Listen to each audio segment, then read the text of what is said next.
aquí estoy de nuevo hoy para contaros la teoría de John Rawls y con esto acabamos el tema de ética. ¡Bien! Bueno,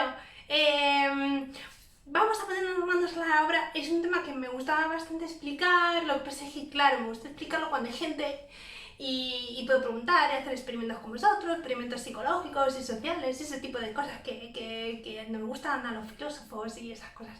Pero como el coronavirus nos tiene aquí, pues bueno, os lo voy a contar con la claridad conceptual que pueda y con toda la gracia también que pueda echarle al tema, que es un tema como muy seriote. Y no veáis cómo escribe John Rawls, más que serio, es tremendo leer. Pero bueno, John Rawls y la teoría de la justicia, vamos, pues mirad, es corriente, pues es corriente norteamericana actual, aunque en verdad yo creo que John Rawls pues lo hemos asimilado mucho mejor en Europa, porque es que los norteamericanos son muy pragmáticos y sin embargo nosotros tenemos normalmente como mayor predisposición a pensar este tipo de cosas que nos va a proponer John Rawls. John Rawls tiene una teoría moral, pero que prácticamente ya es filosofía política, o sea, es una mezcla, ¿no? Os he puesto ahí en el tema porque es verdad que nos está pasando hoy en día,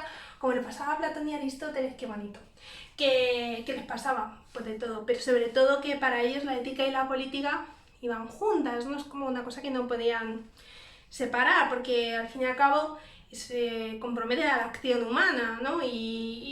Tanto la ética como la política es un vivir con los demás, entonces digamos que estaba todo súper solapado y esto es lo que le pasa a John Rawls, que no se diferencia muy bien si es teoría moral o es teoría política o es un poquito de las dos cosas. Pero bien, nos gusta, a mí me gusta, me parece sugerente. Es una ética formal, lo vais a ver. En cuanto empecemos a estructurar los contenidos y a la argumentación vais a notar enseguida que efectivamente se trata de una ética formal. Y que se trata de una ética formal porque nos va a poner un poco en la situación, en ciertas hipótesis, en ciertos mecanismos, para que nosotros seamos capaces de pensar, en este caso, sobre cuáles serían los cimientos o los principios necesarios a poner en marcha para que una sociedad sea justa. Ese es el problema que quiere abordar John Rawls, ¿vale? Entonces, el valor fundamental que tiene en su cabeza y lo que tiene él en su cabecita en general es la justicia social y el enorme problema que tienen las sociedades actuales con la desigualdad socioeconómica que hay entre los ciudadanos. Y entonces lo que piensa Rawls es, pues la filosofía tiene que servir para construir un mundo mejor, o sea, un mundo más igualitario, y la ética y la política tienen que contribuir a ese objetivo, o sea, que tiene que de alguna forma pensarse esto un poco mejor para que no haya tantísima disparidad entre las oportunidades que tienen los seres humanos y las oportunidades que tienen otros seres humanos. Entonces, este es un poco el objetivo de Rawls. Es que no sé si lo he puesto, pero ya se me olvida. Claro, lo que he puesto aquí es que efectivamente lo que él quiere es acabar con esas desigualdades socioeconómicas, y la otra cosa que se plantea, que está conectada, ¿no?, es cuál sería un poco la forma de pacto o de contrato entre nosotros o los principios que serían buenos para precisamente disfrutar de una sociedad mejorada, ¿no?, más justa.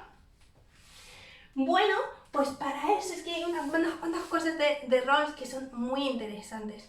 Mirad, Rawls lo que hace es rescatar una idea que era de otros filósofos como Rousseau, John Locke y Hobbes, e incluso Kant, que son las teorías contractualistas o las teorías del contrato social. No me va a dar tiempo a verlas con vosotros, sería lo próximo que fuese a ver en filosofía política, pero bueno. Por eso os voy a contar mínimo lo que es el contractualismo. El contractualismo surge en la época moderna y en los señores modernos como John Locke, como Hobbes, como Rousseau, sobre todo este último, pues son probablemente los autores que más han pensado los cimientos de lo que es ahora mismo nuestro actual sistema de derecho, nuestro Estado de Derecho. Son autores muy importantes por eso. Para pensar cuál es la forma política mejor y cómo debe ser el poder político, etc., ellos se ponían un poco a pensar en una cosa que llamaban el estado de naturaleza. ¿Cómo seríamos los seres humanos si no hubiese leyes, si no hubiese nada, ¿no? Y entonces a partir de ahí lo que hacen es articular, ¿no? Cómo serían las formas de mejores de asociación y cómo debería ser el poder político. Entonces, por ejemplo, vamos a poner el ejemplo de Rousseau, que quizás sea el que más, pues el que más cercano nos es, porque ya os digo que su obra, El contrato social, pues fundamenta prácticamente los principios de nuestro Estado. Entonces, ahí, por ejemplo, Rousseau se imaginaba que en el estado de naturaleza el hombre es bueno y que en realidad es la sociedad la que le corrompe. Por tanto, en esa hipótesis, en ese estado de naturaleza, dice Hobbes, el ser humano realmente lo que vemos es que moralmente es bueno, o sea que moralmente estamos predispuestos a la solidaridad, etc. Lo que pasa es que cuando nos metemos en nuestra sociedad nos metemos en una lógica de aparentar, de tener muchísimas cosas, donde los privilegios económicos son lo primero, etc. Y entonces eso al final va corrompiendo el corazón humano, ¿no? Es como si nos fuese ahí, pues, restando la humanidad, ¿no? Entonces lo que él piensa, Rousseau, es que el ser humano puede reescribir su historia, o sea, como rehacer y decir, bueno, pues vamos a firmar entre todos un contrato que sea un poco más justo, ¿no? Que de una forma política mejor, donde todos los ciudadanos tengamos los mismos derechos, donde seamos iguales, etcétera, etcétera. Y para eso precisamente escribe el contrato social, ¿no? Que tiene ese propósito, pues pensar cuál sería el pacto al que todos nos gustaría llegar y por tanto que todos podríamos legitimar, ¿no? Como firmar de, venga, sí, pues tú haces esto y yo también y tal. Entonces, bueno, esto es un poco la idea, en términos muy generales, porque todo esto me llevaría a 2 clases por lo menos, de lo que eran o sea, la idea que está detrás de los contractualistas clásicos como Rousseau, como Hobbes, ¿no? Pues pensar cómo es el ser humano y entonces, en conclusión, llegar a unas líneas políticas, etc.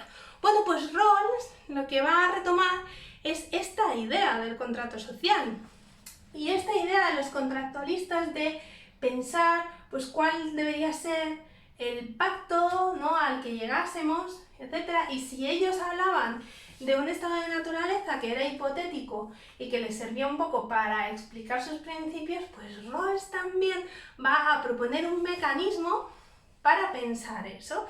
De forma que, bueno, cuando uno lea a John Rawls, pues se da cuenta de la deuda tan grande que tiene con estos autores modernos, que también ya son realmente pues, muy, muy relevantes para nuestra concepción contemporánea de la política. Bueno, entonces, para John Rawls, el problema de base es que nuestras sociedades son profundamente injustas. Y la desgracia es que las instituciones y los gobiernos, que son los que primordialmente tienen un principio, pueden ser un motor de cambio, ¿no? Realmente no se ponen a restaurar unos principios morales.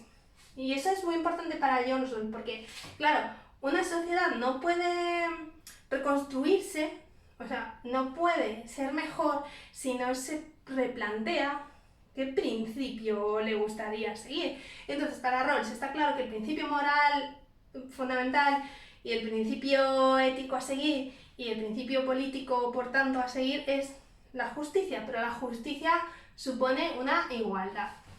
Y en nuestras sociedades lo que piensa John Rawls es que hay una tremenda desigualdad. Una desigualdad que viene normalmente por prejuicios discriminatorios que hemos venido heredando, pero sobre todo por principios económicos.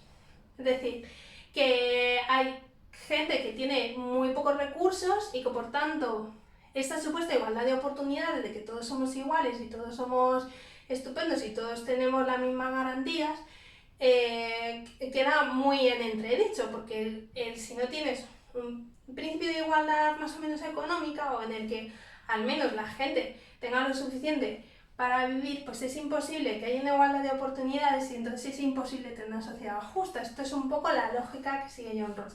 Y ahora estáis pensando, ya están los comunistas esto, porque es que en cuanto uno dice que hay un poco más de igualdad económica, ya parece que, no sé, que estás diciendo aquí una cosa horrible. Pero bueno, no sé, planteároslo, no es comunista, pero es verdad que lo que dice John Rawls es que cierto equilibrio es necesario si queremos tener una sociedad justa, porque si no, es imposible. O sea, será justa de boquilla, pero luego realmente si la gente no tiene lo mínimo, es imposible que pueda decir, no, pero si es igual que tú, ese ciudadano.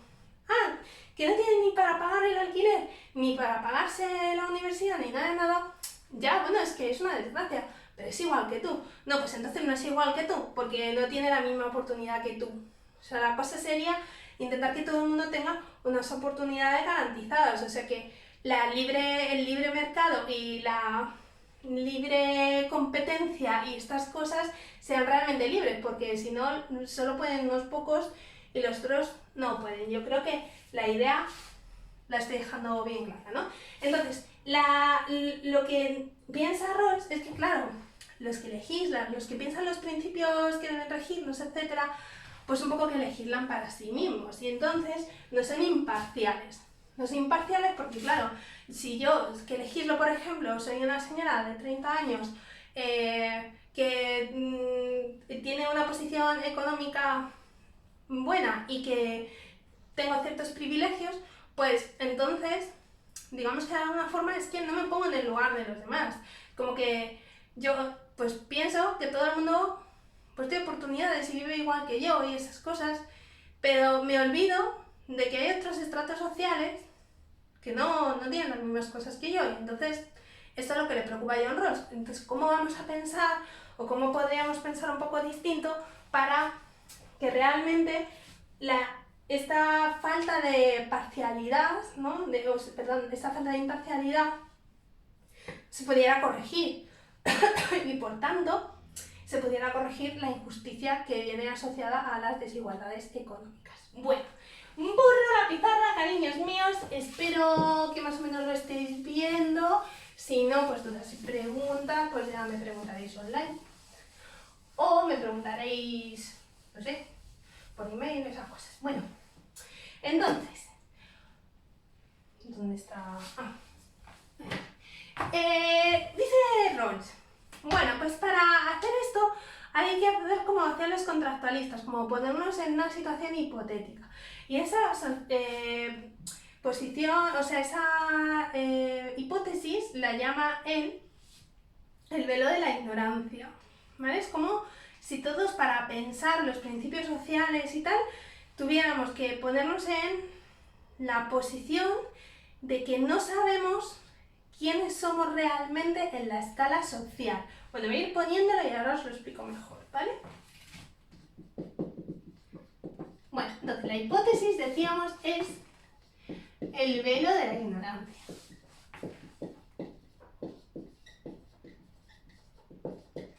¿Y qué es esto, profe? Esto es lo que vamos a hacer ahora.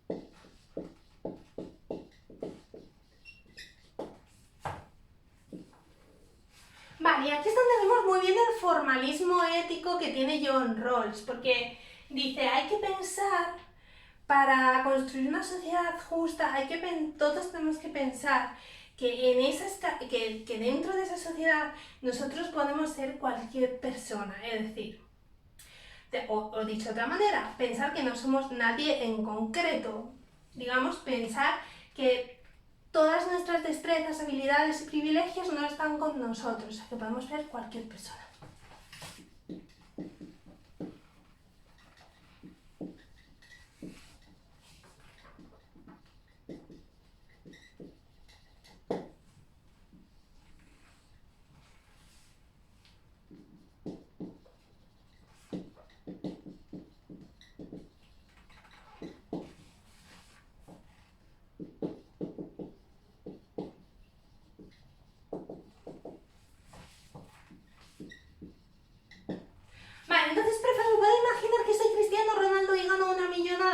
perfecto, o sea, te puedes imaginar que eres ese señor lleno ahí de privilegios por todas partes.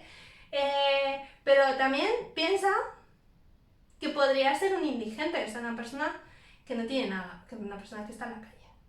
Entonces, o una persona que está en el paro, o una persona que tiene dificultades, por ejemplo, físicas y que no tiene o sea, que tiene, pues, es que no me sale ahora, un tipo de minusvalía, por ejemplo, que no me salía.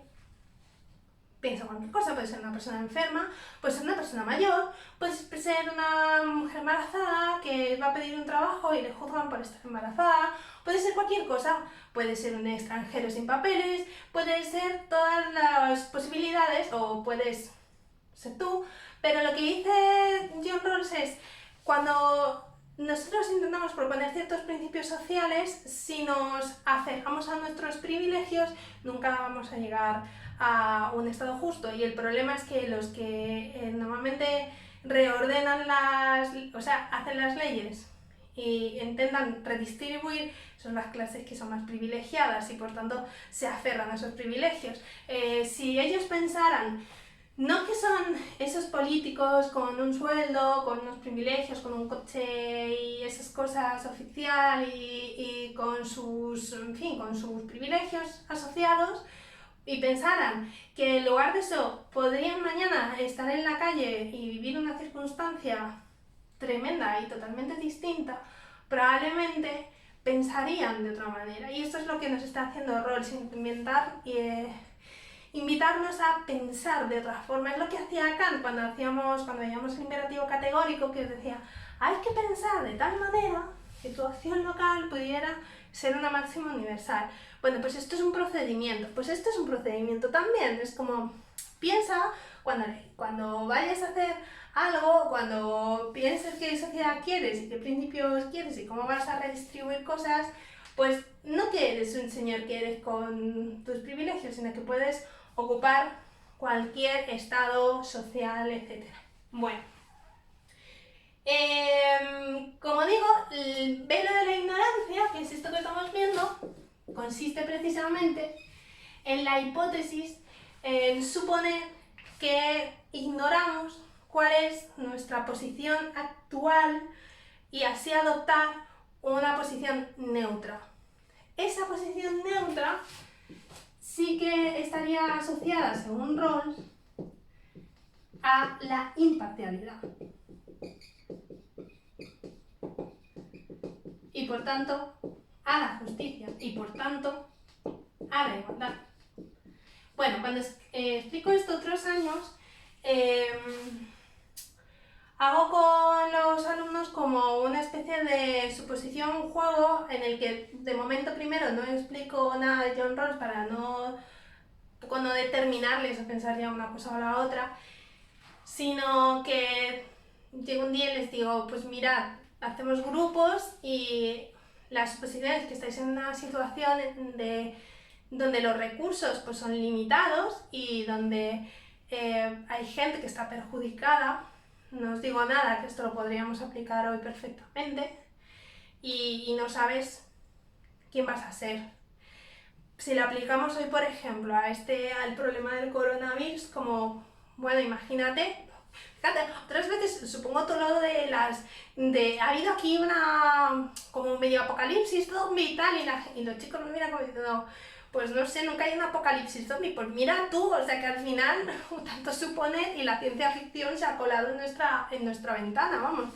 Pero es esto, es como piensa que, por ejemplo, ahora tú no sabes si eres una persona que estás bien de salud, que te va bien en el trabajo y que no tienes problemas. Piensa que de esta situación pudiera ser la persona que va a salir perjudicada, personal o profesionalmente, ¿no? Piensa que podría ser cualquier persona que necesita realmente recursos sanitarios, que realmente necesita recursos económicos, que realmente necesita que le paguen o que el gobierno le dé ciertos beneficios, porque si no sería imposible para ellos salir adelante, ¿no? Es que me viene al pelo esto. piensa que podría ser cualquiera de esas personas, no pienses que eres tú solamente, ¿no? Este es un poco el ejercicio que nos propone Rawls y que yo creo que es en estos momentos muy muy importante hacer.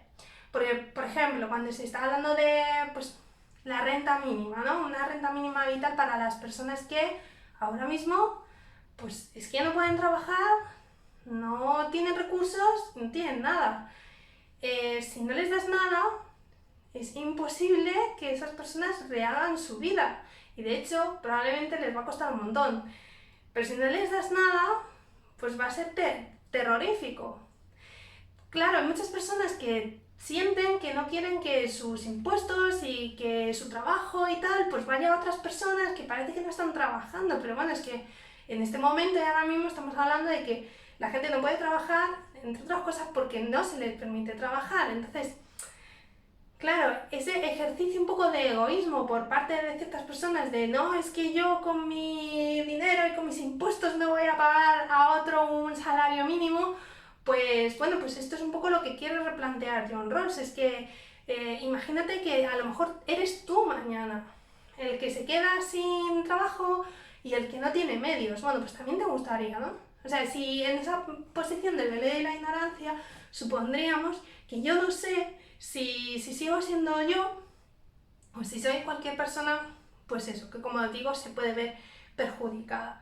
Pues, pues esto normalmente, es que he perdido un poco el hilo, pero lo que quería decir antes es que normalmente cuando explico esto en clase, pues hago eso, como varios grupos en los que, bueno, pues unos saben que ha pasado una situación apocalíptica o lo que sea, y a cada uno tiene un personaje y los recursos son muy limitados y tienen que ver cómo distribuyen eso, ¿no? Y a otras personas les doy la misma hipótesis, un mundo apocalíptico, pasado algo, no sé qué, y vosotros os les doy una lista de gente, pero no saben quiénes son. Pues hay una persona enferma, hay un niño, hay no sé qué tal, o sea, personas pues que van a tener más dificultades obviamente, y les digo, ¿y cómo redistribuís esto, no? Y claro, la cosa es que normalmente los grupos en los que ellos no saben qué papeleta les va a tocar después, pues tienden más a proponer un reparto más equitativo, más solidario, más, bueno, pues aunque unos no puedan trabajar y otros sí, pero se reparten los beneficios o tal. Mientras que a los que les doy un papel asociado, igual porque es un medio un juego y tal, que también puede ser, pero a los que yo les asocio un papel directamente, pues tienden a pelearse mucho entre sí. Es como tú eres un viejo y vas a ir poco. Y yo soy una persona joven y estoy trabajando. Así que tú fuera y tú fuera. O sea, empiezan como a discutir. Pero bueno, es que esto sería lo que pasa socialmente, ¿no? O sea, que es como cada uno egoístamente piensa en sí mismo y no piensa en lo que le pasa al otro. Bueno, pues a partir del velo de la ignorancia y de este, digamos, de este mecanismo que propone Rawls, pues lo que él dice es que se llegarían como a dos máximas o a dos principios.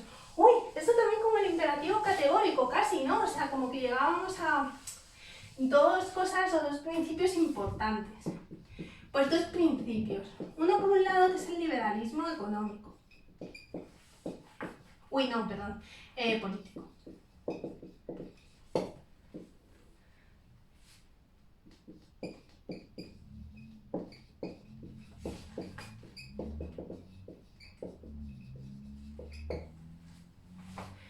Y por otro lado, a un principio que podríamos llamar de redistribución, y es que para dar una igualdad de oportunidades,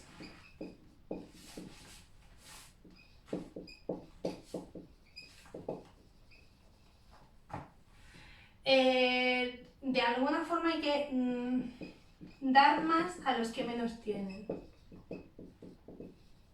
Bueno, que esto es una cosa que hoy se discute mucho, que es el principio de discriminación positiva.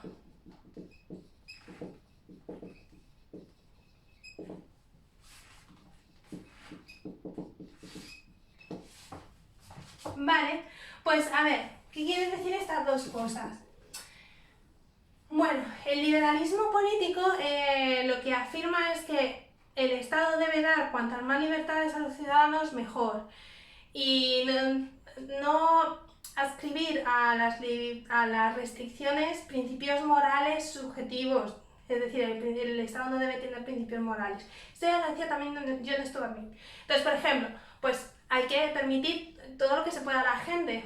Cuando decimos, debemos permitir el matrimonio homosexual, que ya en España está permitido, pero hasta hace muy poco no, pues lo que diría, por ejemplo, John Rawls es, por supuesto sí, porque eso, lo primero, es una relación entre dos personas que como tal, dos personas entre sí pueden hacer de mutuo acuerdo lo que quieran, simplemente.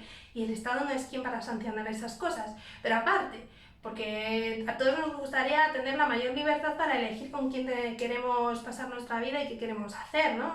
Con uno, con dos, con tres, con 25 y de la manera en que nosotros entendamos. Entonces, el Estado debe dar cuantas más libertades, mejor, siempre que, claro, obviamente las libertades no choquen unas contra otras o las libertades de uno restrinjan las libertades de otro. Esto está claro, vale, fácil. Bueno, el segundo principio al que llega Rawls es el de, un poco, podríamos decir, de redistribución, y es esto, es que para garantizar una igualdad de oportunidades y por tanto una imparcialidad y una justicia, hay que dar más a los que menos tienen. Es decir, y esto es muy doloroso para mucha gente por justo lo que he explicado antes, porque es un principio de discriminación positiva, es decir, hay que tener ciertos recursos y de alguna forma no dar opción a todo el mundo a que los tenga, sino que los tengan las personas que deben tenerlos, que es decir, los que menos tienen. Porque sin eso es imposible, dice Rawls, restaurar la igualdad de oportunidades. Si yo fuera una persona con muy pocos recursos o prácticamente ninguno, me gustaría que, aún así, ser igual que mis conciudadanos y tener las mismas oportunidades que ellos. Pero si el Estado no guarda ciertos recursos para aquellos que tienen menos, es muy difícil que eso suceda, porque, por desgracia, el mercado es un poco despiadado para esas cosas, ¿no?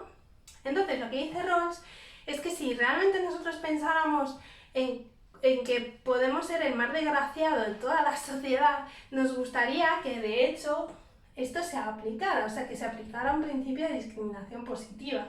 Es decir, que hubiese ciertos recursos que el Estado emplea para beneficiar a los que menos tienen. Pero claro, esto para la gente es muy difícil de pensar. Porque claro, uno dice, es que yo trabajo, es que yo me esfuerzo y pago mis impuestos, y luego porque a mí no me dan ciertas cosas que a otros sí le dan.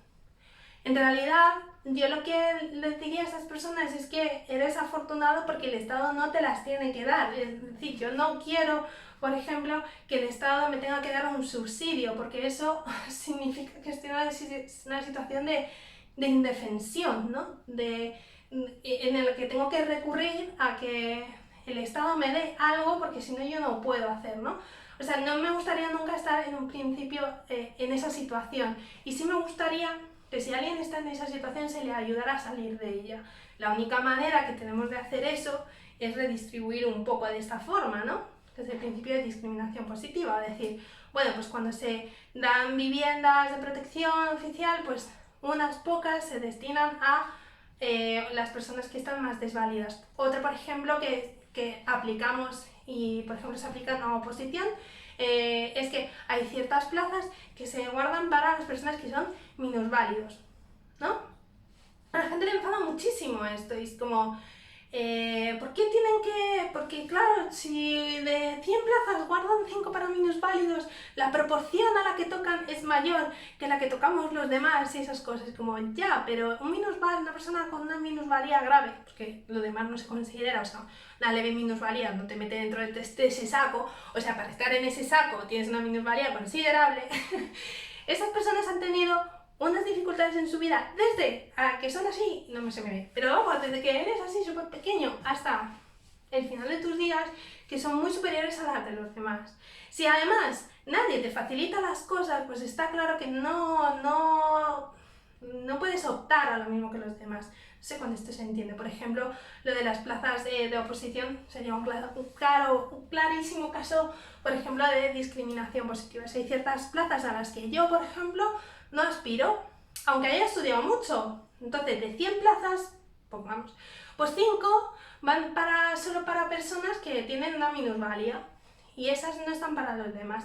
No es un saco de 100 plazas, es un saco de 95, porque 5 van para personas que lo necesitan. Bueno, pues esto que es verdad que genera mucho debate y tal, porque claro, luego hay gente, por supuesto, que se beneficia, o sea, o que dice que tiene problemas y no lo tiene, o dice que no trabaja, pero no cotiza. Pues claro, siempre hay personas que abusan, ¿no? Pero no por eso la ley está mal hecha. Bueno, cariños, hasta aquí roles, ¿no? Hasta aquí el tema de ética y también ya hasta aquí las clases online. Voy a acabar las clases, estas clases que hemos estado dando, bueno, que yo he estado dando, con un poco una frase de Ortega que decía que yo soy yo y mi circunstancia, y si no la salvo a ella, pues no me salvo yo. Y bueno, para mí grabaros las clases ha sido un poco emocionalmente importante, como esa salvación de la que hablaba Ortega, porque claro, cuando a la educación se le quita todo el factor humano, ¿qué te queda? Pues te queda un montón de burocracia y de tareas por corregir, pero claro que en definitiva hacen que el trabajo se haya convertido en algo tedioso, y ya sabéis que a mí me gusta mucho mi trabajo y que voy siempre contenta a clase y que, bueno, pues intento estar alegre y feliz con vosotros y hacer todo lo mejor que puedo, que no digo que lo haga bien, pero lo mejor que sé. Por eso que estas clases online han sido una salvación para mí. Espero también, en cierto sentido, que hayan sido un poco salvación para vosotros, que os hayan ayudado a hacer las tareas mejor, bueno, pues a sentir de alguna forma que yo estoy ahí, siempre estoy ahí para vosotros, pero de una forma más cercana, que el vínculo entre nosotros no se haya perdido tanto como lo habría hecho si os mando solo un PDF. Y bueno, que claro, uno con un PDF nada más, pues yo entiendo que es difícil saber qué tienes que hacer, qué no. Entonces espero que todo eso, que estas clases hayan servido para ello. Y también, ¿y por qué no? Pues oye, espero, supongo de forma inocente, pero espero también que hayáis aprendido algo y que os hayan gustado al menos algo, ¿no?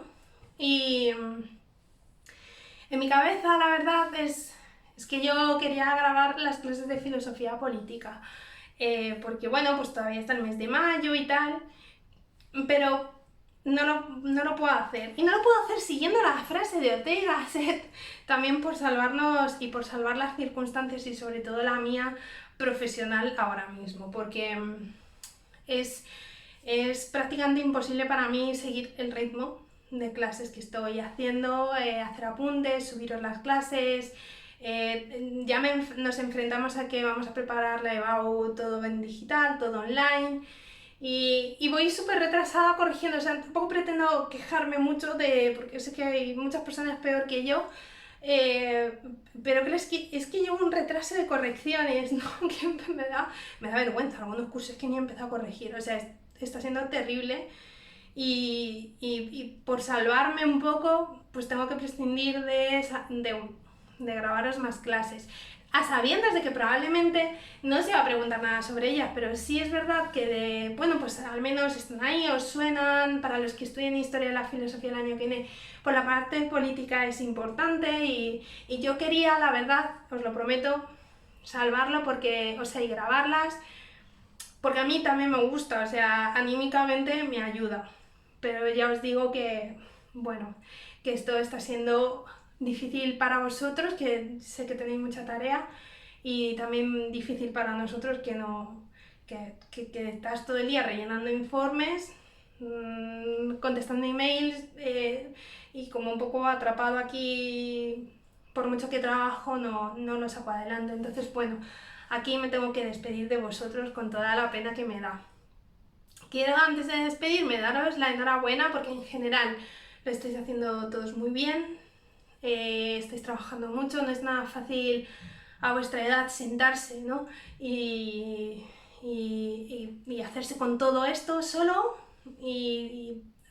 quiero que sepáis que os admiro enormemente, porque con toda vuestra juventud lo estáis haciendo todo fenomenal y estáis siendo muy responsables. Y también os digo que me despido con cierta pena porque no sé si os veo.